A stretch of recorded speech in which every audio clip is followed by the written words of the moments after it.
Hello à tous, troisième vidéo aujourd'hui. Alors petit aparté, je ne fais pas de pub pour une certaine marque de boissons énergisantes, hein, je précise. Alors vous allez me dire pourquoi il a mis diable, pourquoi il a mis une casquette.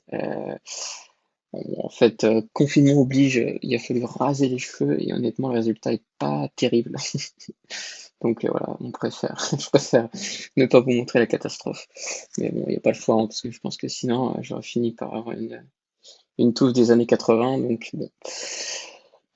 Trêve de plaisanterie, donc aujourd'hui je vais vous parler d'un composant d'Azure qui s'appelle Data Factory, Azure Data Factory. Comme d'habitude, le but c'est vraiment d'en parler évidemment en lien avec Dynamics, hein, 365 et Power Platform, avec le CDS. Donc je ne vais pas vous parler comme ça d'un composant Azure sans que ça soit en lien avec Dynamics et votre CRM ou votre ERP. Voilà, sans raison. Alors, avant de rentrer vite dans le détail et de vous montrer un peu comment ça s'opère, bah, vous allez me dire, mais à quoi ça sert, quoi? Donc en fait, Data Factory, donc je vais en parler surtout d'ADF, hein. Ça m'évitera de vous parler à chaque fois de Azure Data Factory. Donc ADF est donc un composant Azure qui est en PaaS, Platform as a Service, donc vous ne gérez pas du tout l'infrastructure derrière, c'est ça que ça veut dire, et c'est un outil d'ETL. Voilà. Comme vous pouvez le voir, si vous voulez, hein, vous allez sur le site de Microsoft d'Azure qui vous explique un peu les principales fonctionnalités, ainsi que le tarif. Juste pour vous préciser, voilà, le tarif est vraiment très très léger. Ça doit être même pas 1 € tous les 1000 exécutions. Donc voilà, c'est vraiment un service que je voulais absolument vous montrer, surtout dans un contexte de reprise de données. Parce que je pense que vous avez tous eu, forcément, dans un contexte de projet de Dynamics, hein, ou de Power Platform, d'avoir des reprises des données, des anciens systèmes. Ça, c'est avant le go live. Donc, vous avez sûrement, comme moi, j'ai pu le voir dans ces 10 années d'expérience de Dynamics, bah, voilà, récupérer des fichiers d'anciens systèmes dans des formats un peu olé olé. Vous avez passé, je pense, beaucoup de temps à les retravailler, les corriger, les remapper au format Dynamics, pour après, tant bien que mal, les intégrer. Et même après, je pense dans le cycle de vie, hein, d'un projet Dynamics, moi j'ai eu le cas là, chez un client il n'y a pas plus tard qu'hier, où on devait effectivement extraire des données régulièrement d'une certaine table de Dynamics, avec d'autres même, avec d'autres entités, et puis l'émerger dans un fichier CSV et l'envoyer automatiquement par mail tous les jours, tous les mois, etc. Donc quelque chose qui est récurrent, donc un batch qui devrait tourner. Alors vous allez me dire souvent, moi j'ai pu voir pas mal de flux SSIS, donc SSIS c'est SQL Server Integration Services, donc qui est un composant inclus dans SQL Server. Et donc ça c'est un composant où en plus vous deviez gérer un peu l'infra, puisqu'il fallait absolument installer un SQL Server dans une machine virtuelle ou que sais-je, et après vous deviez la configurer, l'installer, et puis développer tout le flux, et là il fallait quand même avoir pas mal de connaissances SQL, hein, bien sûr, pour travailler les données, les extraire, les transformer avant de les recharger dans Dynamics. Et d'ailleurs, ce chargement Dynamics, si je prends dans un cas de Dynamics CRM, moi à l'époque, il fallait souvent même un composant payant. J'ai perdu le nom d'ailleurs d'une certaine société qui est assez connue pour pouvoir envoyer après automatiquement les données depuis SSIS dans Dynamics CRM. Donc là, vous allez voir, il y a plein de connecteurs, comme Power Platform, Azure Data Factory, ou comme Logicaps, parce que Logicaps, c'est aussi un autre composant d'intégration dans Azure. Mais Logicaps et Data Factory, comme pour plateforme, il y a plein de connecteurs en standard. Microsoft, évidemment, vous allez le voir, mais aussi pas mal de composants externes, SAP, Oracle.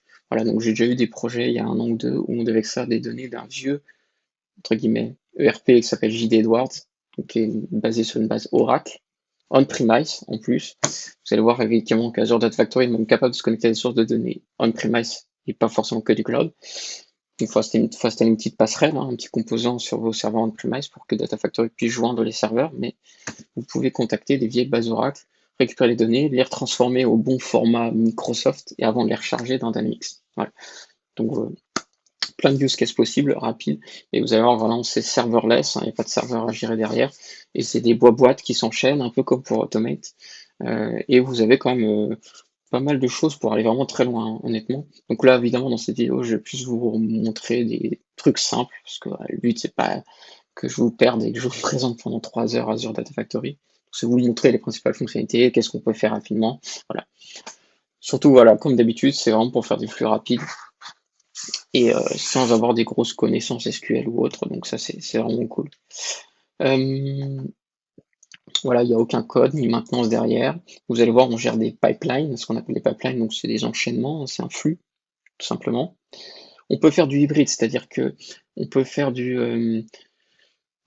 comment dirais-je, on peut même dans un flux ADF lancer des packages SCCS. Donc si par exemple vous aviez déjà construit à la base il y a longtemps des flux SCCS, vous voyez, intégration SCCS, vous pouvez faire un peu ce qu'on appelle du hybride, c'est-à-dire faire des parties dans ADF, et puis au milieu, lancer quand même un petit flux SCCS si vous avez besoin, et au moins le flux SCCS il va être hébergé pareil dans ADF. Donc vous n'avez pas besoin d'installer une machine virtuelle SQL Server pour relancer vos flux SCCS.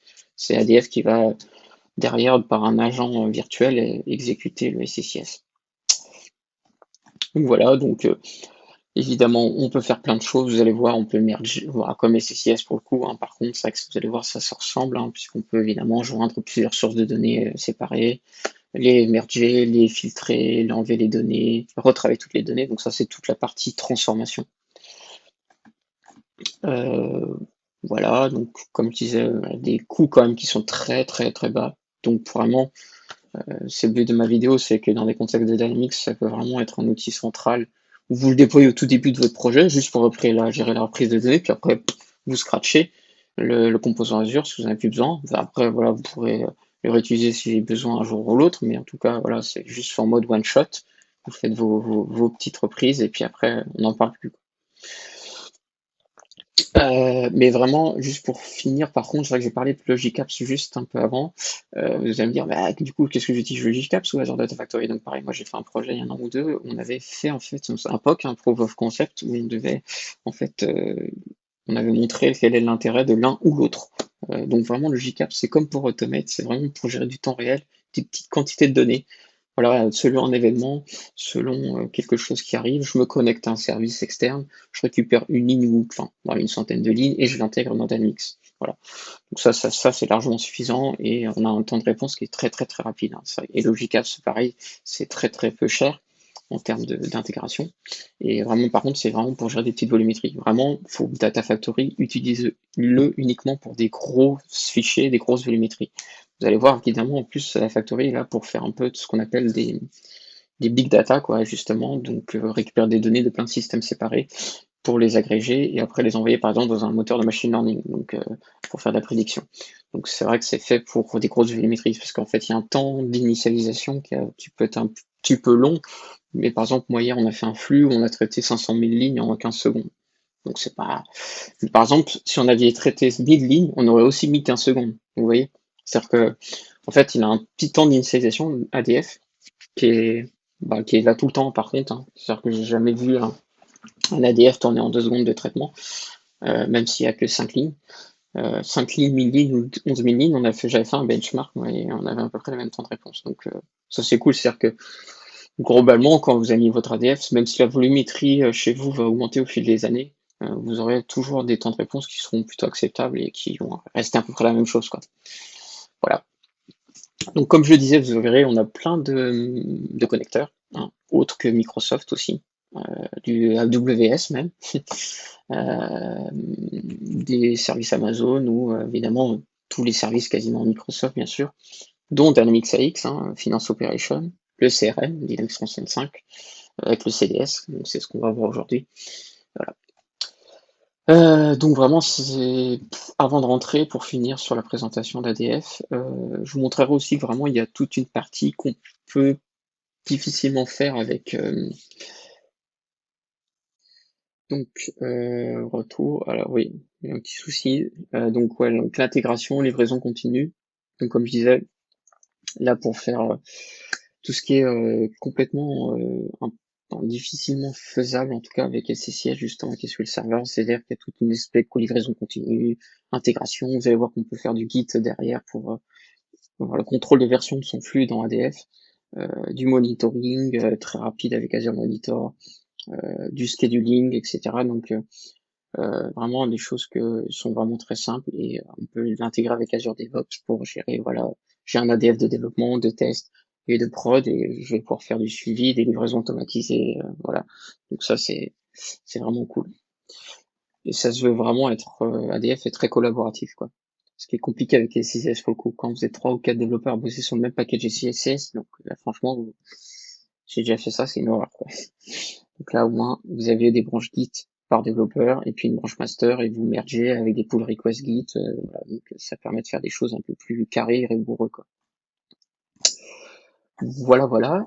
Donc on va rentrer tout de suite dans le vif du sujet. Juste sur la partie tarification, c'est qu'on en parlait un peu. J'en ai parlé rapidement, mais vous voyez, même pas 1 € pour 1000 exécutions par mois. Donc le prix est juste, je sais pas comment dire, mais c'est assez impressionnant, quoi. Donc franchement, pour la reprise de données, en termes d'infrastructure, peut-être que voilà, je sais pas, vous allez utiliser pas mal, donc peut-être vous en sortir avec 10 € de consommation Azure. Donc bon, ça va quoi, comparé à une installation d'un serveur on-premise, c'est ce que le serveur avec SCCS, je pense qu'on est pas mal, quoi. Donc ADF. Alors là, on y va en fait en s'y connectant avec adf.azure.com. Donc faut créer la ressource dans Azure. Ça, je vais pas vous montrer, mais voilà, donc vous le créez. Puis après, vous arrivez sur ce fameux portail. Puis je vais revenir au portail d'entrée qui est ici, voilà, l'overview.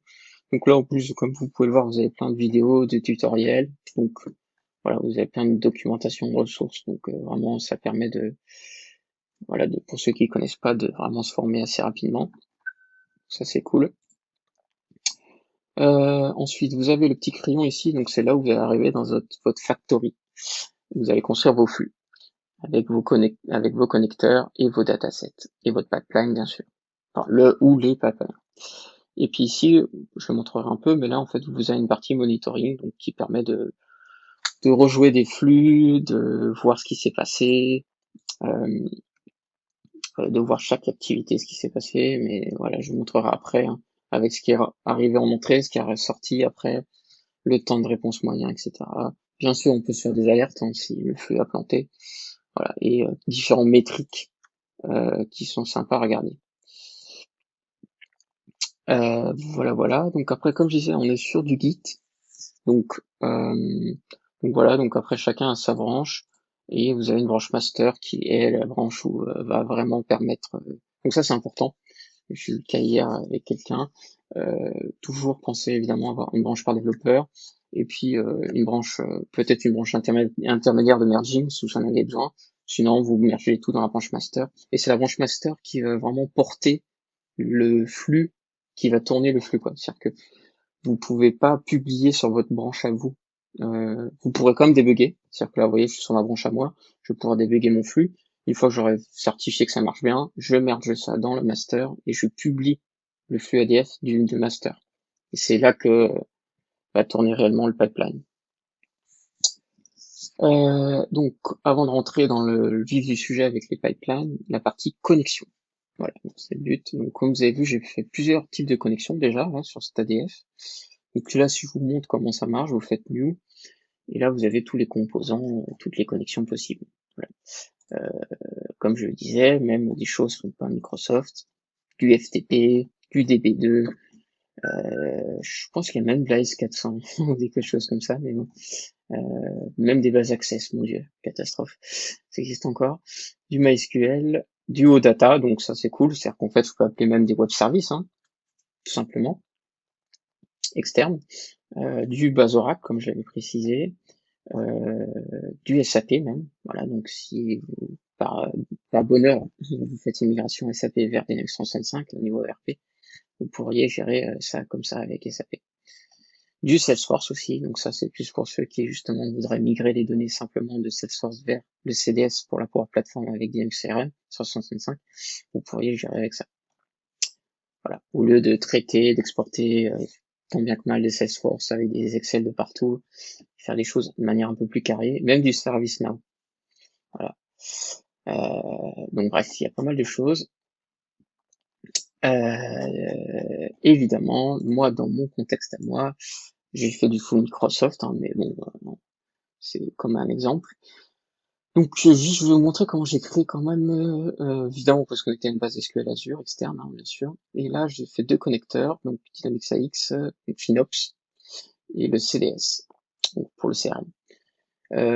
Dynamics AX, comment ça marche la configuration? Donc ça, je vais vous le remonter parce que c'est un petit peu particulier quand même.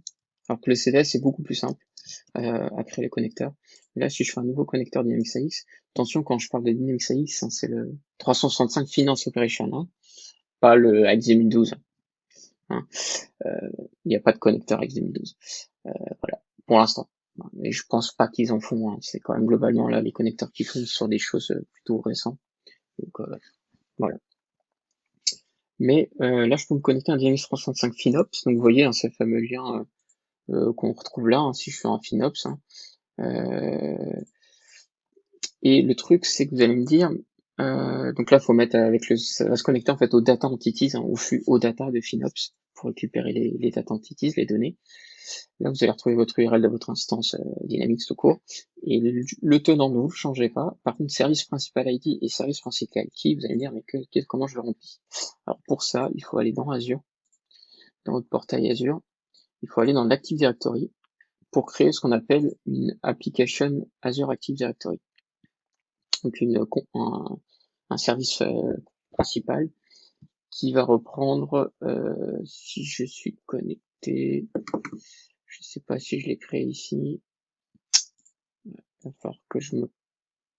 Ah non, pardon, oui, je crois que je l'ai là, j'ai dû créer hier Azure, j'en ai créé une d'application. Donc là, vous faites, vous allez dans votre Azure Active Directory, dans App Registration, vous faites New. Donc moi, je vais vous montrer comment j'ai créé. Vous faites New, et là, vous avez plusieurs choses à remplir. Vous allez en fait avoir l'application ID ici, qu'il faudra justement remplir dans le service principal ID. Vous allez avoir après un token à générer dans l'authentification, dans l'API, dans le certificat de secret, je vais y arriver ici. Donc là, vous faites New Client Secret, ça va générer votre token que vous mettez du coup dans le principal key. Donc service principal ID, c'est l'application ID que vous avez créé et le token ici. Et après, par contre, important, il faut bien penser à gérer vos API permissions. Donc c'est là où vous allez dire en fait que votre application d'Azure Directory va permettre de se connecter à Dynamics ERP, à Power Apps et Dynamics CRM. Donc moi j'ai tout mis et voilà. Et après ça va permettre de se connecter facilement dessus. Donc une fois que vous avez fait la connexion, de toute façon vous allez voir ici, si je clique sur celui que j'ai déjà fait, vous voyez j'avais rempli. Si je fais test de connexion, normalement aussi ça permet après l'avoir créé rapidement de voir tout de suite si ça fonctionne ou pas. Voilà. Ça prend un petit peu de temps.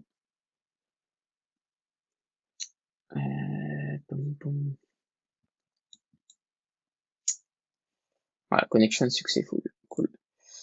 Vous allez voir pour le CDS, le Power Platform avec Dynamics CRM, 365 CRM. Donc là, vous allez voir, c'est super simple.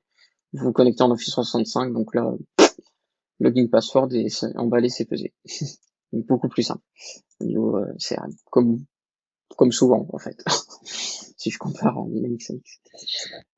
Voilà, donc là, vous avez géré vos connecteurs, cool, c'est bien.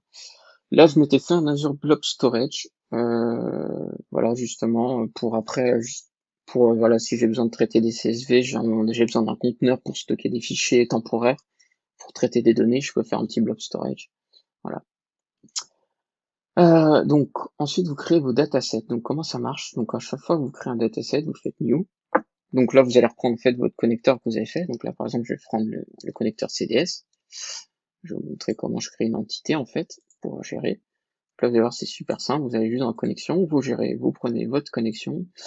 Et là, il va me charger toutes les entités de mon CDS.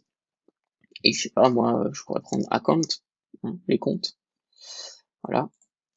Donc là, je peux faire un preview aussi, ça c'est cool. Donc je peux tout de suite voir un peu ce qu'il y a dans la table. Donc c'est bon, bien chargé. Et puis bah après, je sais pas, je peux lui mettre un petit nom quand même, effectivement, c'est plus propre. Voilà. Je fais save. Et voilà, donc là, j'ai chargé ma table des CDS des comptes. Voilà. Comme ça, je vais pouvoir les réutiliser facilement après dans le pipeline. Niveau AX, Dynamics 365 FinOps, si je voulais faire une nouvelle entité, récupérer une autre data entities. Donc pareil, je prends Dynamics AX et je vais dans connexion, je prends mon connecteur Dynamics AX et là pareil, il va me charger tous les data entities, toutes les data entities de Dynamics AX. Voilà.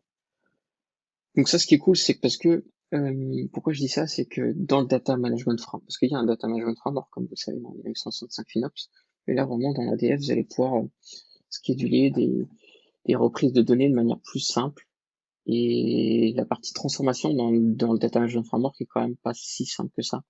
Alors que là, dans l'ADF, vous avez tout le luxe de pouvoir gérer ça. Donc, et puis vu le prix, franchement, il vaut peut-être mieux mettre en ADF en amont du data management framework pour importer vos données dans Dynamics FinOps. Comme ça, vu le prix, franchement, ça vaut le coup et vous avez beaucoup plus de fonctionnalités que vous n'avez pas dans le data management framework. Je sais pas, moi, je crois, qu'est-ce que je pourrais prendre comme entité? Les vendors, peut-être, allez, je l'avais pas pris, je crois. Voilà, les fournisseurs. Pareil, je peux faire un prix de data. Et là, il va m'appeler Dynamics 365 Finance Operation et me récupérer l'entité des fournisseurs. Donc, vous voyez, ça, c'est plutôt pas mal. Donc là, par contre, vous voyez, FinOps, c'est un petit peu plus lent à requêter quand même que le CDS. Quand même beaucoup plus rapide à répondre.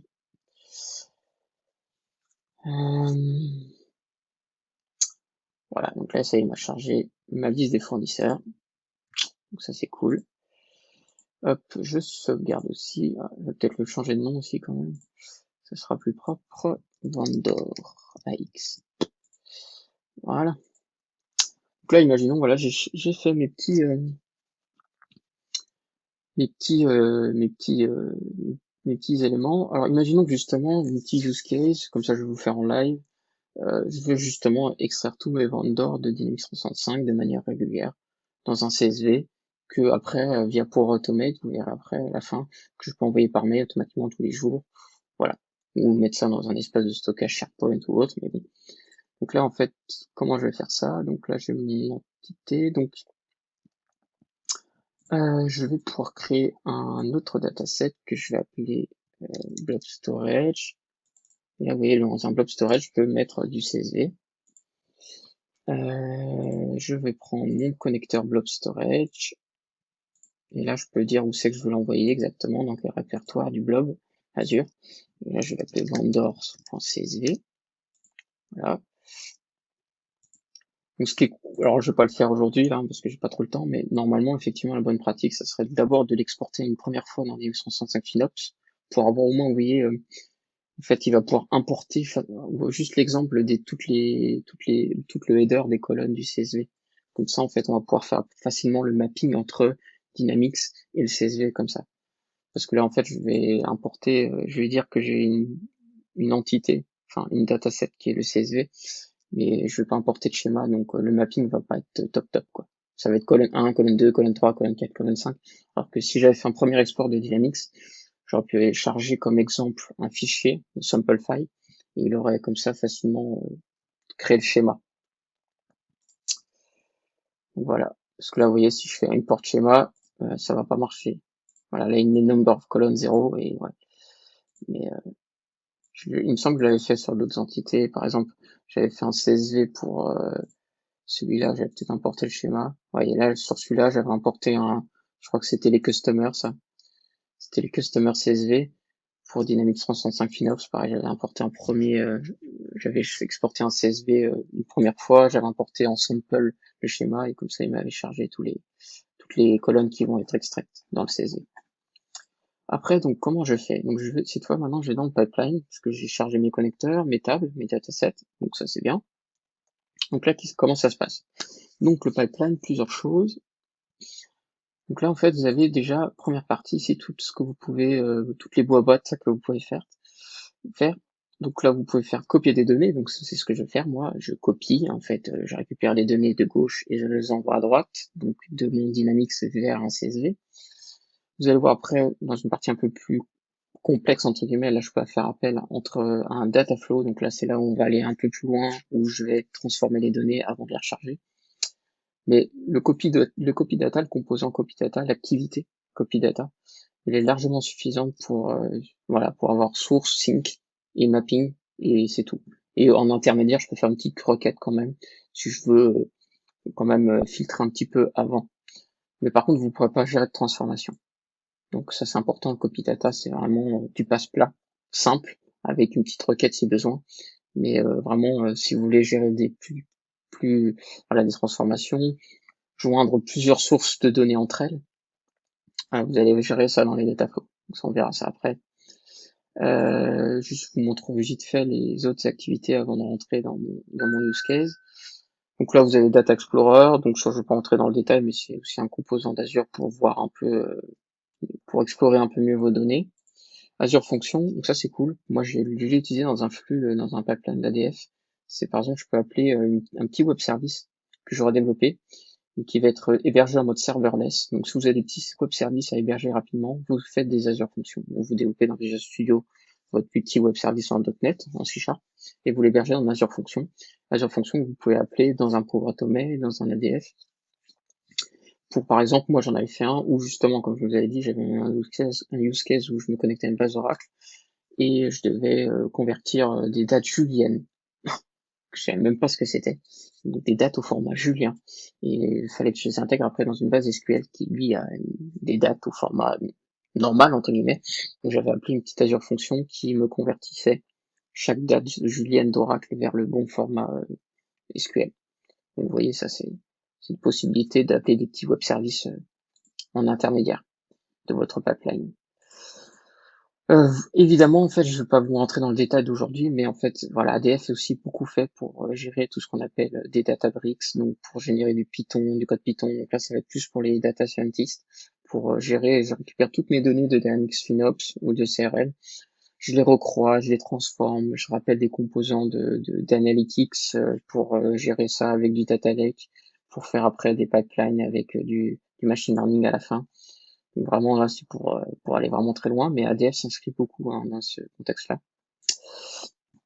Dans le général, par contre, ça c'est cool, il y a pas mal de choses. Donc vous voyez, c'est là où je peux faire exécuter un petit package SCCS, si je voulais. Hein. Donc on peut. On peut faire, on peut rappeler un autre pipeline. Donc si on avait fait un pipeline maître avec des pipelines enfants, on peut. Parce que en fait, on peut faire des pipelines et en fait, pourquoi on peut faire des pipelines maîtres avec des pipelines enfants, c'est qu'en fait, je peux faire des conditions dans le pipeline et puis, bah, en fonction d'une condition, je vais rappeler un pipeline enfant 1, un pipeline enfant 2 et, euh, et gérer ça comme ça. Je peux boucler, je peux faire des until, des boucles, des for each, des filtres. Voilà. Vous verrez qu'après, je peux aussi simplement appeler un flux Power Automate depuis ADF avec un petit service web, hein, puisque comme vous savez, dans Power Automate, on peut faire un trigger qui s'appelle when HTTP request is received. Donc, vous pourriez appeler un Power Automate aussi à la fin de votre ADF, justement pour envoyer par CSV, par mail, le CSV qui vient d'être généré d'ADF, justement, automatiquement. On peut lancer des petites procédures stockées, donc ça c'est quand dans le cas où je suis dans une source de SQL Azure, hein, dans un SQL Server, on pourrait gérer des petits proc stocks, hein, bien sûr. Donc voilà, on peut se faire des petites variables entre, voilà, on peut faire pas mal de choses. Hein. Donc moi je vais pas rentrer dans tous les détails, mais avant toute chose aussi le trigger, j'en ai pas parlé, mais le trigger, voilà, on peut faire des déclencheurs évidemment dans, dans ADF avec du scheduling ou un événement précis. Voilà. Voilà. Donc moi comment j'avais fait. Donc là par exemple je vous ai parlé des vendors hein, que j'ai créé juste avant. Donc moi j'en fais un là comme si j'ai fait ça en temps réel avec vous. Donc je fais un copy data, je prends ma source qui est mes vendors des Dynamics. Donc là je fais pas de requête, je filtre pas, je récupère tous les fournisseurs, on s'embête pas. Et je veux effectivement le mettre. Ah, je vais appeler delimiter text 1, c'est pas très propre. Donc on va changer de nom quand même. Vendor CZ, c'est plus propre. Voilà, saving. Et donc, moi je vais l'appeler d'ailleurs, quand j'y pense, on va l'appeler vendor. Hein. Et le sync, là cette fois, je mets vendor CZ. Voilà. Et donc là, vous allez voir, je vais pouvoir importer le schéma. Voilà, le problème, c'est que il va me faire le mapping, mais comme je vous avais dit, dans le CSV des vendeurs, des fournisseurs, j'avais pas importé de schéma à la base. Donc là, il va faire du passe plat complet. Et dans le CSV, d'ailleurs, je vais juste avoir, je vais pas avoir d'entête de colonne, donc ça va pas être top, genre colonne 1, colonne 2, colonne 3. Donc vraiment, faites d'abord un petit export de Dynamics 365 FinOps d'un exemple de vos data entities, juste pour avoir le format du schéma que vous importez. Vous voyez là, il m'a fait tout le mapping hein, donc de toutes les colonnes de Dynamics 365 FinOps sur les fournisseurs. Et là, vous voyez, il m'a mis enfin, comme il n'y a pas de schéma au niveau CSV, là, il m'a mis, voilà. Par contre, il m'a automatiquement détecté le format. Ça, c'est cool. Et là, par contre, si je veux, dans le mapping, je peux en rajouter ou les modifier ou supprimer. Parce que, par exemple, je sais pas, là, il m'a pris toutes les colonnes de la table fournisseur de Dynamics 365 FinOps. Et si je voulais en avoir que 3 ou 4, hein, je pourrais tous les supprimer et puis ne prendre que ceux qui m'intéressent. Voilà. Donc, eh bien, déjà, là, je peux déjà le lancer, hein, si je veux, tout simplement. Donc là, je vais faire sauvegarder. Donc là, vous voyez, comme je vous ai dit, hein, je suis dans ma branche à moi, donc je peux pas publier. Hein, mais par contre, je vais pouvoir au moins le débugger. Et ça que j'ai pas précisé, mais vous avez vu, je peux avoir des boîtes dans le pipeline qui sont parallélisées. Donc ça, c'est justement pour augmenter les temps de réponse. Là, vous voyez, par contre, on peut très bien dire avec ici là, il faut d'abord que ça s'exécute pour que celui-là s'exécute. Donc on peut évidemment faire des enchaînements, des ordres précis. Là, par exemple, je pourrais ça, puis après je pourrais faire une autre étape, et puis il faut attendre que ces 3 étapes soient terminées pour pouvoir lancer la suite. Donc là, il est en train de terminer. Donc là, il a déjà terminé les choses. Mais voilà, ça permet d'enchaîner les choses dans le flux sans attendre que celui-là ait fini, en fait. Donc ça, c'est plutôt bien. Donc comme je disais, en fait, par exemple, fail. Ah oui, parce que là, le debug n'a pas été lancé. Faut que je le relance. Pour le dataflow, qu'on verra après. Mais donc sur le vendor, vous voyez, on peut cliquer ici sur l'exécution. Et là, en fait, je vois tout simplement qu'il m'a récupéré 600 lignes, que ça fait 5 mégas et qu'il a mis tant de temps pour traiter. Donc vous voyez, il a mis 22 secondes pour 600. Mais clairement, s'il y en avait eu 600 000 ou plus encore, ça aurait mis à peu près le même temps de réponse, quoi. Donc vous voyez là, parce qu'on peut dire, wow, 20 secondes pour 600 lignes, c'est non. Mais comme je disais, hein, vraiment, Data Factory est là pour traiter des grosses volumétries. Donc là, normalement, justement, j'avais généré ça dans un blob storage que je vais retrouver dans Azure, hein, puisque mon blob storage, il est dans Azure. Il est dans un conteneur, ici. Voilà. Et normalement, je dois avoir vendor CZ. Ouais, voilà, il est là. Donc, que je peux télécharger. Hein. Voilà. Et alors, comment ça se passe?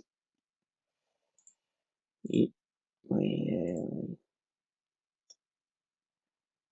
en train de me l'ouvrir. Et voilà. Donc là, il m'a exporté tous mes vendors dans un CSV. Cool, hein?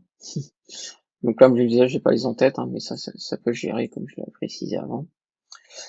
Donc voilà, donc là, par exemple, j'ai fait un petit copie, vous voyez, donc là, pour des extractions régulières de votre Dynamics, ou là, en mode reprise de données, hein, vous pouvez vraiment, vous voyez, avec des petits bobots, tout simplement, faire ça, quoi.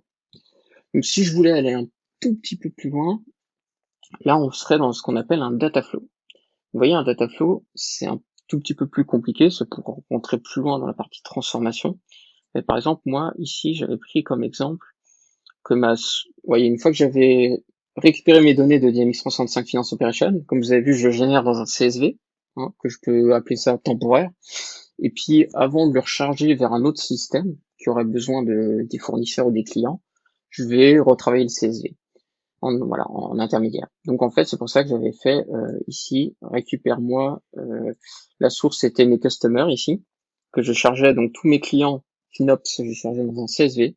Et puis avant de les envoyer vers un autre système, je fais un intermédiaire, un dataflow qui va récupérer ce CSV dans mon blob storage que j'ai généré, et puis le transformer un peu avant de renvoyer le CSV vers un autre système externe. Donc là, vous voyez, j'ai ma source et mon CSV. Et au milieu, eh ben là, en fait, vous voyez, si je fais un petit plus, après ma source, là, j'ai beaucoup de choix, un peu comme SSIS. Hein. C'est-à-dire que je peux faire une autre branche, je peux joindre faire des jointures avec d'autres sources de données, d'autres tables. Je peux aller faire un lookup, donc aller vérifier une donnée précise sur une ligne précise, et puis faire des conditions dessus. Je peux filtrer, je peux faire alter row. Donc vous voyez, moi ici, par exemple, dans mon CSV, bon, c'est un use case simple, mais je voulais absolument supprimer les lignes qui n'avaient pas d'adresse, enfin de ville dans l'adresse. Bon, c'est un exemple bête, hein, mais c'est un exemple. Et en fait, vous voyez, dans pas mal de choses, ici, si je clique, vous allez voir là, j'ai beaucoup de fonctions que je peux appeler pour retravailler les données, les retransformer.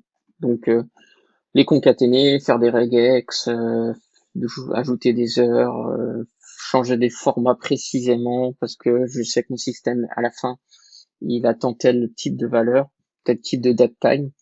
Voilà, donc il y a plein d'exemples possibles.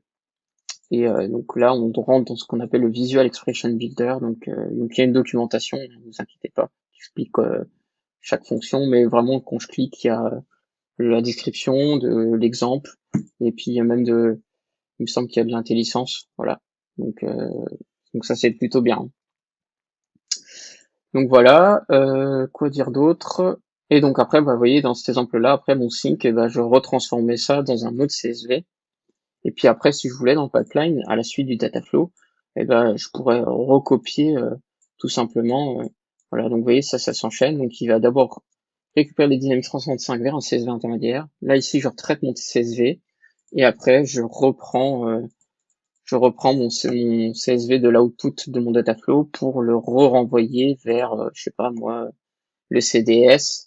Voilà. Donc par exemple, si j'avais besoin de réintégrer les infos vers un CDS ou vers une base Oracle ou SAP. Donc ça c'est plutôt bien, hein, franchement. Vous voyez, j'ai pas fait grand chose et là en quelques minutes, je peux vous montrer comment on fait des flux rapidement pour gérer voilà toutes ces choses là quoi. Donc je vous invite les dataflow vraiment.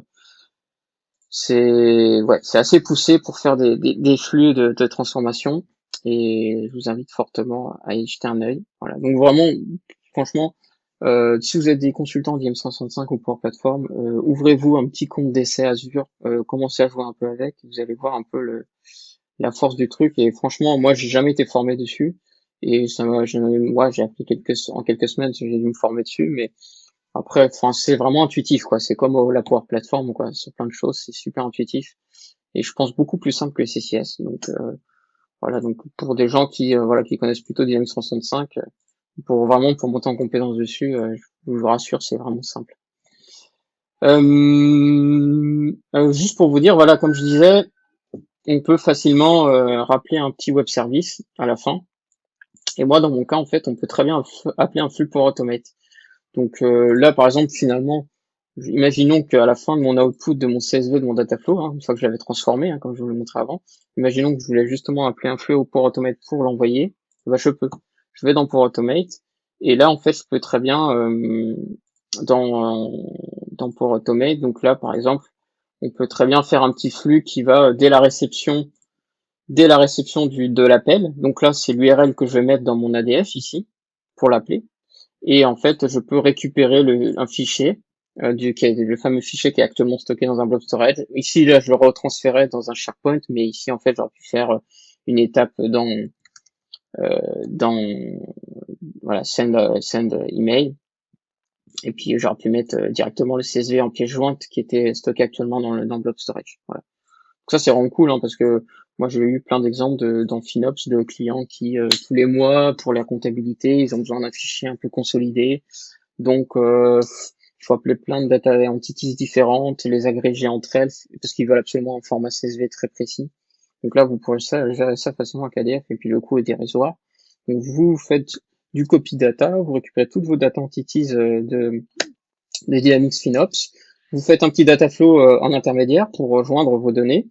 Vous les transformez un peu s'il y a besoin et avant de le mettre en output en CSV. CSV que vous stockez dans un blob storage. Et après, vous appelez un petit flux pour automate qui va envoyer ce petit CSV en pièce jointe d'un mail ou le stocker comme nous, là, comme je vous ai montré dans un SharePoint. Mais voilà, après, comme j'avais montré, je vous invite fortement à voir mes autres vidéos, mais avec pour automate, on peut faire beaucoup de choses. Donc voilà. Et alors, ce qui est cool aussi, vous allez me dire, bah ouais, mais le trigger, l'événement, tu m'as parlé des triggers, des faits qu'on peut scheduler un ADF, et par contre, tu m'as pas trop parlé des événements, voilà. Alors, sachez qu'en fait, pareil, dans Power Automate, je peux très bien appeler, je l'ai fait, notamment chez ce client, on peut appeler, en fait, un ADF depuis un Power Automate, aussi. Donc, vraiment cool, hein. Donc là, par exemple, on pourrait imaginer, comme j'ai montré dans mes autres vidéos, dès qu'un événement précis a eu lieu dans Dynamics 365 FinOps, alors j'appelle mon ADF. Voilà, ça peut être une idée. Donc vraiment, on peut appeler un ADF depuis un Port Automate, et donc Port Automate étant un peu le centraliseur de pas mal de triggers, de déclencheurs, parce qu'il y a plus de 300 connecteurs.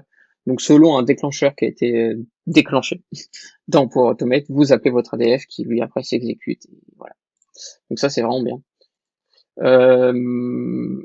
Et en plus ça permet, alors ça c'est peut-être plus simple, j'ai eu le cas, où en fait on va peut-être plutôt donner accès au flux Power Automate à vos end users, vos utilisateurs finaux, plutôt que leur donner un accès ADF pour le lancer manuellement. Parce qu'on peut aussi dire que un ADF, j'ai un déclencheur, un trigger, un scheduler. Par contre, on peut éventuellement avoir besoin des fois de le lancer un peu de manière manuelle, voilà, à la demande. Et là, je vais plutôt donner un accès au flux Power Automate à l'utilisateur pour qu'il puisse lancer manuellement. Et c'est pas lui qui va aller dans Azure Data Factory et lancer le flux, quoi. Voilà. Il va lancer le Power Automate qui, lui, va appeler ADF et générer le CSV à la fin, quoi. Donc voilà. Voilà, j'ai fait à peu près le tour. Que dire d'autre sur ADF? Donc, n'hésitez pas à me contacter. Alors, si, juste pour finir, Dataflow Debug, donc là, je l'ai activé. Donc ça, c'est faut l'activer en fait. Quand vous faites du Dataflow, vous l'activez, ça permet vraiment de, en fait, sur pas mal de choses, d'avoir, vous voyez là, le petit bouton vert correspond au Dataflow Debug qui est actuellement activé, qui me permet en fait, en même temps que je développe mon Dataflow, plutôt que de faire à chaque fois, je relance pour voir le résultat. En fait, en même temps que vous construisez votre Dataflow, vous pouvez tout de suite voir le rendu de chaque étape. Donc ça, c'est top. C'est-à-dire que sans exécuter tout le flux, et ça, dans la CCS, il fallait le faire. Là, au moins, en live, je peux tout de suite voir, bah voilà, qu'est-ce que va donner mon interro 1, là, par exemple. Est-ce que ça a bien marché ou pas, quoi. Donc, ça, c'est vrai que c'est plutôt cool. J'ai pas parlé aussi, mais l'ARM template, ça c'est justement pour pouvoir, une fois que vous avez terminé, donc là vous voyez je suis sur un ADF de dev, de développement, donc après je peux facilement l'exporter, le réimporter dans un autre Azure Data Factory, quoi. Donc là vous voyez tout de suite, là on voit le rendu. Donc en fait vous voyez à chaque fois là il m'a mis le rendu de ce qui va se passer au niveau du alter row. Donc vous vous rappelez dans mon alter row j'avais un if la ville était nul, du coup, je vais supprimer les lignes. Donc ça me permet, en fait, je voulais supprimer toutes les lignes qui n'avaient pas de ville dans l'adresse, quoi. Et donc là, en fait, sur cette étape-là, je vois tout de suite croix, croix, croix, croix. Ça veut dire en fait tous les éléments qui va me supprimer et de ceux qui vont être conservés, quoi. Donc, vous voyez, donc je peux tout de suite voir si ça fonctionne ou pas. Voilà. Donc ça c'est cool.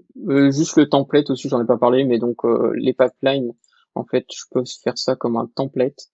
Ça c'est pour que d'autres développeurs, si besoin, si vous avez des formats de pipeline qui se ressemblent régulièrement, vous en faites un template et ça évite de tout refaire à chaque fois, quoi, de repartir de zéro.